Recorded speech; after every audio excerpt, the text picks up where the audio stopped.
नमस्कार, UP bulletin में आप सभी का स्वागत है। मैं हूं आपके साथ निशा शर्मा और यूपी के बहराइच से अभी खबर की शुरुआत करते हैं। जिले से दुखद खबर सामने आई है, जहां पर मोतीपुर थाना क्षेत्र की जालिम नगर चौकी पर तैनात दरोगा राहुल गुप्ता की सड़क दुर्घटना में मौत हो गई। आपको बता दें कि बताया जा रहा है कि देर शाम ड्यूटी से वापस लौटते समय गुड़गांव के पास उनकी बाइक को एक अज्ञात वाहन ने जोरदार टक्कर मार दी। टक्कर इतनी भीषण थी कि वह गंभीर रूप से घायल हो गए।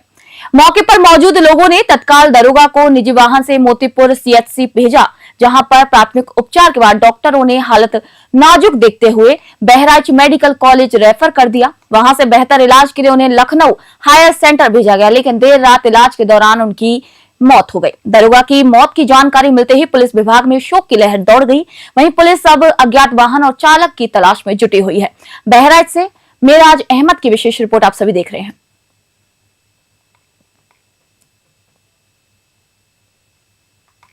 अगली खबर बस्ती से, जहां पर जिले में डायल 112 अब सिर्फ क्राइम कंट्रोल तक सीमित नहीं रहेगी, बल्कि आग लगने की स्थिति में भी तत्काल सहायता उपलब्ध कराएगी। जी हां, ये पहल बस्ती को यूपी का पहला जिला बनाती है, जहां पर डायल 112 को अग्निशमन, फर्स्ट एड और क्राइम सीन प्रोटेक्शन की सुविधाओं के साथ तैयार किया जा रहा है। आपको बता दें कि प्रशिक्षण कार्यक्रम के दौरान डायल 112 प्रभारी देवेंद्र सिंह राणा ने पुलिस कर्मियों को डेमो देकर बताया कि कैसे आग लगने पर तत्काल कार्रवाई करते हुए मौके पर पहुंचकर आग को प्राथमिक स्तर पर ही नियंत्रित किया जा सकता है। और इसके साथ ही डायल 112 की टीम अब क्राइम के बाद मौके पर पहुंचकर अपराधियों द्वारा सबूत नष्ट होने से भी रोकेगी। यानी कि डायल 112 कर्मियों को अग्निशमन के 10 फर्स्ट और बॉक्स उपलब्ध कराए गए हैं, जिससे कि प्रशिक्षण कार्यक्रम में सीईओ कुलदीप सिंह और फायर विभाग के अधिकारी भी मौजूद रहे। आपको बता दें कि इस पहल से आपातकालीन सेवाओं में और भी तेजी और प्रभावशालीता बढ़ने की उम्मीद है। बस्ती से दिलीप पांडे की विशेष रिपोर्ट हम आप सभी को दिखा रहे हैं। 112 का इमरजेंसी एक डेमो हुआ है, क्या किस लिए किया जा रहा है और क्या सुविधा मिलेगी जो आकस्मिक जो लोग फंसे रहेंगे? देखो, ट्रेनिंग ऐसा चीज़ है जिसमें लोगों की जो कार्य दक्षता है वो निरंतर सुधारती है। तो इनमें जो हमारा पीआरबी है मल्टी डायमेंशनल है, कई काम करते हैं। फर्स्ट रिस्पॉन्डर होने के साथ साथ ये फर्स्ट एड में भी देते हैं, लोगों की जान बचा सकते हैं। फायर के केस में आग बुझाने के लिए आग बुझा सकते हैं। इनिशियल फायर है तो तुरंत एक्सटिंग्विश किया जा सकता है। और सबसे इम्पॉर्टेंट चीज़ है जो घटना स्थल को संरक्षित किया जाना है। ये घटना स्थल को संरक्षित कर सकते हैं, जिससे कि उससे सारे एविडेंस इंटैक्ट मिले, सुरक्षित मिले और उससे केस की प्रगति में और अच्छी विवेचना करने में और न्याय तक पहुंचने में हेल्प मिलेगी। जनता को लाभ सर तीन तरीके से लाभ मिलेगा? जनता को आग बुझाने में भी लाभ मिलेगा, किसी की जान जा रही, कोई एक्सीडेंट हो गया है कोई। और अगली खबर बरेली से है, जहां पर कुतुब खाना रोड स्थित पंजाबी मार्केट में बीती रात संदीप गारमेंट्स के शटर को दो अज्ञात युवकों ने तोड़ने का प्रयास किया। चौकीदार के हस्तक्षेप के बावजूद आरोपी अंधेरे का फायदा उठाकर फरार हो गए। व्यापारियों का आरोप है कि रात में पिंक बूथ पर पुलिस की तैनाती नहीं रहती, जिससे कि ऐसी घटनाओं को अंजाम दिया जा रहा है। शिकायत दर्ज कराने के लिए व्यापारी कोतवाली पहुंचे, जहां पर इंस्पेक्टर सुरेश चंद्र गौतम और व्यापारियों के बीच तीखी नोकझोंक भी हो गई। आपको बता दें कि इंस्पेक्टर ने कहा कि मीडिया के साथ चमकने आए हैं, जिस पर व्यापारियों ने इसका कड़ा विरोध किया है। और बता दें आपको, फिर भी इंस्पेक्टर ने आरोपियों की पहचान कर मुकदमा दर्ज करने और जल्द गिरफ्तारी का भी फिलहाल आश्वासन दिया है। और व्यापारियों ने घटना के समय की सुरक्षा व्यवस्था पर भी सवाल उठाए हैं और पुलिस प्रशासन ने इस पर त्वरित कार्रवाई की मांग की है। वही बरेली से ब्यूरो रिपोर्ट हम आपको दिखा रहे हैं। मामला ये है कि मेरी जो है पंजाबी मार्केट में दुकान नंबर 76 संदीप गारमेंट के नाम से रेडीमेड गारमेंट की शॉप है। रात लगभग 12-12:15 बजे कुछ असामाजिक तत्वों ने, जिसमें भी 2 लोग थे, उन्होंने पहले मेरे शटर को तोड़ने का प्रयास किया। जब शटर नहीं टूटा तो उन्होंने मेरे बोर्ड को, जो कि काफी कॉस्टली था, उसे पत्थरों से तोड़ के बुरा हाल कर दिया। इसके बीच में चौकीदार आ गया। वहां का चौकीदार ने जब पकड़ने की कोशिश की तो भाग गए। मेरा सिर्फ कहना यह है कि जब ये एक छोटी सी बड़ी सी घटना कर लो तो मेरी दुकान पे हो सकती है। व्यापार मंडल के मुरादाबाद से खबर, जहां पर जिले के नगर पंचायत भोजपुर में डायरेक्टर यूपी का शराफत अंसारी की भतीजियों के विवाह समारोह में शामिल होने के लिए भाजपा अल्पसंख्यक मोर्चा के प्रदेश अध्यक्ष कुंवर वासित अली मंगलवार को उनके निवास पहुंचे और नवदंपति को शुभकामनाएं दी। इसी दौरान एसआईआर को लेकर बैठक भी आयोजित की गई। इस बैठक में कुंवर वासित अली ने यह कहा कि देश में रहने वाला हर नागरिक मतदान करेगा और अगर किसी का वोट छूट भी गया तो जल्द उसके लिए विशेष प्रक्रिया भी लागू होगी। इसीलिए लोग जागरूक होकर अपने परिवार का वोट बनवाएं। उन्होंने बाबरी मस्जिद विवाद पर भी कहा कि बाबर या बाबरी मस्जिद का भारत से कोई भी संबंध नहीं है। मस्जिद केवल अल्लाह की इबादत के लिए होती है, ना कि राजनीति के लिए। वहीं मदरसा आधुनिकीकरण को लेकर भी उन्होंने कहा कि पिछली सरकारों में छात्रों का शोषण हुआ है और इसीलिए जांच के बाद ही आगे निर्णय होगा। मुरादाबाद से ब्यूरो रिपोर्ट आप देख रहे हैं। अध्यक्ष जी, एसआईआर का कार्य अंतिम चरण पर है, क्या कहेंगे? पूरे प्रदेश में एसआईआर हर विधानसभा में और हर बूथ पर पूरी मजबूती के साथ चल रहा है। लोग खुद भी करा रहे हैं और भारतीय जनता पार्टी कार्यकर्ता लग करके इसमें काम को आगे बढ़ा रहे हैं। एसआईआर इसलिए भी ज़रूरी हो गया है क्योंकि जो घुसपैठिए हैं और जिनका कई जगह वोट है, उन वोटों का एक कम होना और वोटर इसका शुद्ध होना, ये मानिए कि जो चुनावी प्रक्रिया है उसको और शुद्ध बनाता है और अच्छे परिणाम आते हैं। इसलिए ज़रूरी है और लगभग ये अंतिम चरण में पहुंच रहा है। इसके बाद में जो लोग छूट जाएंगे उनके लिए फॉर्म 6 के जरिए और मौके मिलने वाले हैं। मुर्शिदाबाद में बाबरी मस्जिद की नींव रखी गई है, इसको लेकर तरह तरह की बयानबाजी हो रही है, आपको क्या लगता है? देखिए, बाबरी मस्जिद और बाबर से हिंदुस्तान का कोई दूर नहीं। मस्जिद अल्लाह का घर है। अगर मस्जिद नमाज के लिए हो तो एक पाक जगह है, लेकिन अगर वो आज जो है प्रदेश अध्यक्ष कुंवर वासित अली आए हैं, क्या कार्यक्रम था? देखिए, मेरे यहाँ 5 दिसंबर को भतीजियों की शादी थी, उसको प्रोग्राम में वो उपस्थित नहीं हो पाए, तो वक्त निकाल करके अब आए हैं वो कुंवर वासित अली जी, जो प्रदेश अध्यक्ष है भारतीय जनता पार्टी अल्पसंख्यक मोर्चा के, और वसीम भाई प्रदेश अध्यक्ष महाराष्ट्र के हैं, वो भी अल्पसंख्यक मोर्चा के हैं। वो मेरे घर तशरीफ लेकर गए और बेटियों की शादी की बहुत बहुत शुभकामनाएं देने के लिए मेरे घर तशरीफ लेकर गए। एसआईआर का कार्य चल रहा है, आप किस तरह लोगों की मदद कर रहे हैं? एसआईआर के काम में हमारे अपनी जो पूरी टीम है वो जगह जगह जा कर के फॉर्म भरवा रही है उनके, और एक कैंप टाइप का मैंने अपने घर पर लगा रखा है। जिसको कोई भी परेशानी आ रही है तो मैं अपना स्वयं से 4-5 लोग इकट्ठा होकर के पूरी टीम बना करके। अगली खबर हमीरपुर से, जहां पर जिला महिला अस्पताल में दलाली को लेकर एक बड़ा मामला सामने आया है। आशा बहू अन्नपूर्णा ने एक महिला पर अस्पताल परिसर में दलाली करने, मरीजों के पर्चे बनवाने और अल्ट्रासाउंड सहित अन्य जांचों के लिए अवैध वसूली कराने का आरोप लगाया है।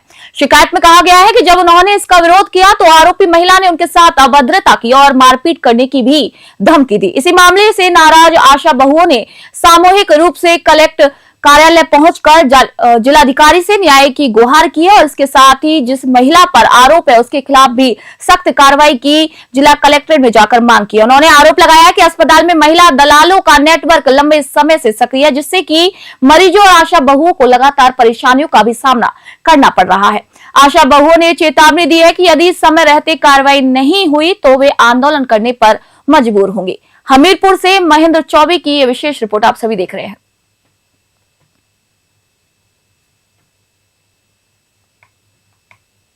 अब खबर चंदौली जिले में, जहां पर पुलिस को बड़ी सफलता मिली है। चकिया थाना क्षेत्र के गांधीनगर से पुलिस ने गांजा तस्करी में शामिल 2 युवकों को गिरफ्तार किया है। ये दोनों आरोपी बाइक के माध्यम से वाराणसी में गांजा सप्लाई करने जा रहे थे। पूछताछ में तस्करों ने खुलासा किया है कि वे बिहार के कैमूर जिले से सस्ते दामों में गांजा खरीदकर वाराणसी में महंगे दामों पर बेचते थे। आरोपियों ने यह भी बताया है कि इस तस्करी में कई लोग शामिल हैं और एक संगठित गिरोह बनाकर ड्रग्स सप्लाई की जाती है।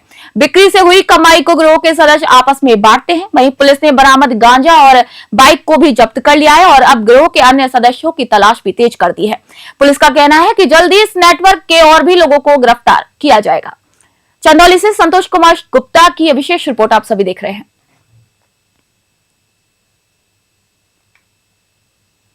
और अब खबर मुरादाबाद से, जहां पर थाना सिविल लाइन क्षेत्र में हुई हाई प्रोफाइल पीएनबी एटीएम चोरी का पुलिस ने खुलासा कर दिया है।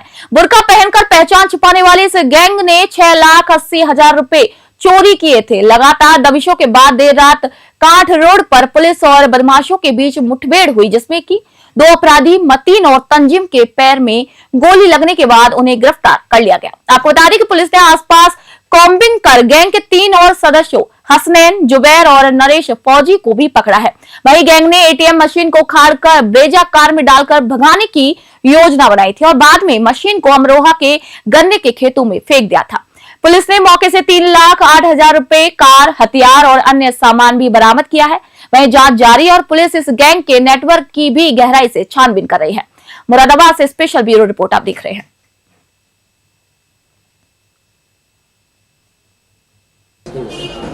देखिए, आप सभी अवगत हैं कि 25/26 की रात को एक यहाँ सनसनीखेज वारदात हुई थी, जिसमें थाना सिविल लाइंस के चौकी क्षेत्र रेल से एक एटीएम को कुछ बदमाशों ने उखाड़ लिया था और वो लेकर वहाँ से चले गए थे। उस एटीएम में 6,80,000 रुपये थे और उसके बाद वो एटीएम टूटे हुए कंडीशन में जनपद अमरोहा में बरामद हुआ था। इस घटना के पश्चात तत्काल अभियोग पंजीकृत होने के पश्चात हमारे सीओ सिविल लाइंस और हमारी जनपद की SOG team plus SHO Civil Lines, इन सभी लोगों ने लगातार और पूरे जनपद की फोर्स, इसमें सीओ कटघर, इन सब लोगों ने मिलकर इस घटना को वर्कआउट करने के लिए लगातार प्रयास कर रहे थे। इसमें कुछ हम लोगों के पास इनपुट था कि जिन लोगों ने इस वारदात को अंजाम दिया था उनका पुनः इस एरिया में मूवमेंट है और उसको लेकर के हम लोग लगातार चेकिंग वगैरह कर रहे थे। इसमें हमारी नाकाबंदी योजना भी चल रही थी। इसी में कल रात ये जो कांठ रोड है, वहाँ पे कांठ रोड पे जहाँ से इस्लाम नगर के लिए मुड़ते हैं, उस पॉइंट पे हमारी चेकिंग थी। एक सिमिलर गाड़ी मिर्जापुर से बड़ी खबर मैं आपको देने जा रहे हैं, जहां पर गणेशगंज मोहल्ले में युवती पर ब्लेड से हमले के आरोपी युवक का शव 4 दिन बाद गंगा नदी में मिला है। आपको बता दें कि इस घटना के बाद से ही क्षेत्र में तनाव और आक्रोश का माहौल बना हुआ है। बता दें कि कुछ दिन पहले युवक ने एक युवती पर ब्लेड से हमला किया था, जिसके बाद वह फरार हो गया था। पुलिस ने उसे पकड़ने के लिए 25,000 का इनाम भी घोषित किया था। वही घटना के विरोध में हिंदू संगठनों और स्थानीय लोगों ने आरोपी की गिरफ्तारी की मांग को लेकर लगातार प्रदर्शन भी किया था, लेकिन आज दोपहर आरोपी का शव संदिग्ध परिस्थितियों में गंगा नदी में तैरता हुआ मिला है। वही पुलिस ने शव को कब्जे में लेकर कड़ी सुरक्षा के बीच पोस्टमार्टम करवाया है और आपको बता दें कि पोस्टमार्टम रिपोर्ट आने के बाद ही मौत के कारणों का स्पष्ट पता चल सकेगा। वहीं पुलिस मामले की जांच में जुटी हुई है। वहीं स्थानीय लोग भी इस पूरी घटना को लेकर कड़ी कार्रवाई की लगातार मांग कर रहे हैं। मिर्जापुर से एसएन यादव की विशेष रिपोर्ट आप सभी देख रहे हैं।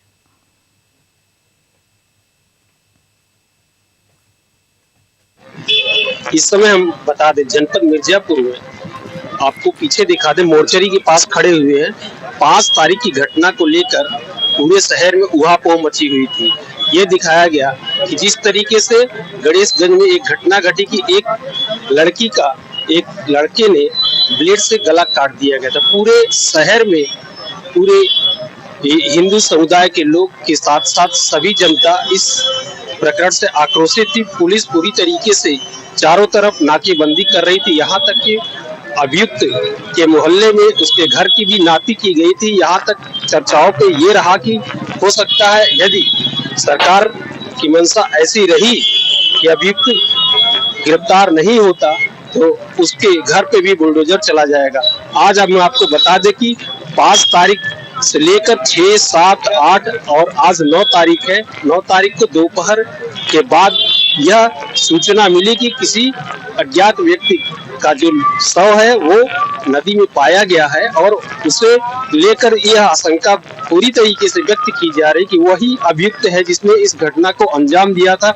हम आपको दिखा रहे हैं कि उस व्यक्ति की अभियुक्त की पूरी पुलिस मुस्तैदी के साथ चारों तरफ देख रहे हैं। उनकी सुरक्षा में आज यहाँ पे पोस्टमार्टम हो रहा है और पोस्टमार्टम के बाद ये सारी चीजें अपने आप स्पष्ट हो जाएगी कि क्या यह अभियुक्त उसके द्वारा क्या किया गया था और उसके साथ किस प्रकार का वारदात हुआ और उसका जो शव मिला है वो तो पोस्टमार्टम के बाद ही पूरी चीजें आपको स्पष्ट हो जाएगी।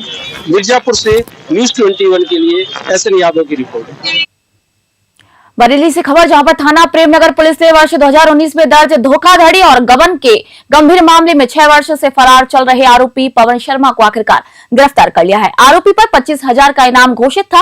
पुलिस के मुताबिक पवन शर्मा ने एक प्रसिद्ध कंपनी के नाम पर शहर में फर्जी ब्रांच ऑफिस खोलकर लोगों को प्लॉट देने का लालच दिया, करोड़ों रुपए हड़प लिए थे। पुलिस पूछताछ में आरोपी ने स्वीकार किया है कि फरार रहने के दौरान वह लगातार किराए के मकानों पर ठिकाना बदलता रहता था ताकि पुलिस की गिरफ्त से बच सके। इसके अलावा वह साइबर फ्रॉड के मामले में हैदराबाद में भी गिरफ्तार हो चुका है। थाना प्रेमनगर पुलिस टीम ने लगातार निगरानी और सूचना के आधार पर पवन शर्मा को आज सुबह झुमका चौराहा इलाके से पकड़ा है। आपको बता दें कि आरोपी को न्यायालय में पेश किया गया है और आगे की विधिक कार्रवाई भी जारी है। पुलिस अब पीड़ितों की सूची और हड़पे गए धन का भी रिकॉर्ड जुटा रही है। बरेली से आर आनंद की विशेष रिपोर्ट आप सभी देख रहे हैं।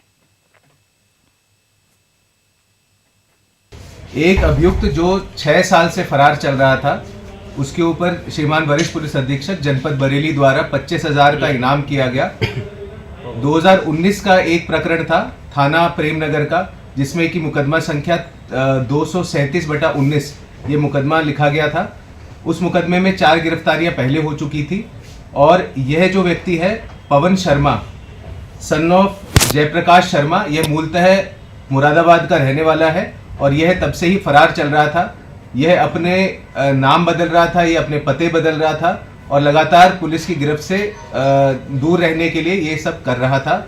इसको थाना प्रेमनगर की पुलिस ने बहुत ही अच्छी कार्रवाई करते हुए इसको गिरफ्तार किया है झुमका चौराहे से और इसको इस प्रकरण में गिरफ्तार करके न्यायिक हिरासत में भेजा जा रहा है। सर क्या ये जो प्रकरण था, इसमें इस व्यक्ति ने अन्य लोगों के साथ में मिलकर कई लोगों के साथ में धोखाधड़ी करी, जिसमें कि एक फर्म बनाकर इन्होंने। अगली खबर मथुरा से, जहां पर वृंदावन में अर्पिता फाउंडेशन इस समाज सेवा की मिसाल पेश करते हुए ठंड से जूझ रही वृद्ध माताओं और संतों के लिए कंबल वितरण कार्यक्रम आयोजित किया। ये कार्यक्रम चैतन्य विहार फेज 2 स्थित होटल वृंदा पैलेस में आयोजित किया गया, जिसमें लगभग 100 से अधिक जरूरतमंदों को कंबल वितरित किए गए। कार्यक्रम की अध्यक्षता मोदी विकास मिशन के राष्ट्रीय कोषाध्यक्ष मधु तोमर ने की है, जबकि मुख्य अतिथि के रूप में समाज सेवी और प्रधान संगठन इटावा के जिला अध्यक्ष विजय प्रताप सिंह सेंगर मौजूद रहे। अर्पिता फाउंडेशन के संस्थापक अध्यक्ष प्रदीप बनर्जी ने बताया है कि यह कार्यक्रम समाज सेवी मनप्रीत कौर के जन्म दिवस पर सेवा के रूप में समर्पित किया गया। आयोजन को सफल बनाने में अनुराग गोयल, सत्यपाल यादव और ब्रजानंद महाराज सहित कई लोगों ने सहयोग दिया है। कार्यक्रम में मौजूद अतिथियों ने कहा है कि ऐसी पहले न सिर्फ जरूरतमंदों की मदद करती हैं, बल्कि समाज में मानवता और सहयोग का भी संदेश देती हैं। मथुरा से अरुण कुमार की विशेष रिपोर्ट आप सभी देख रहे थे।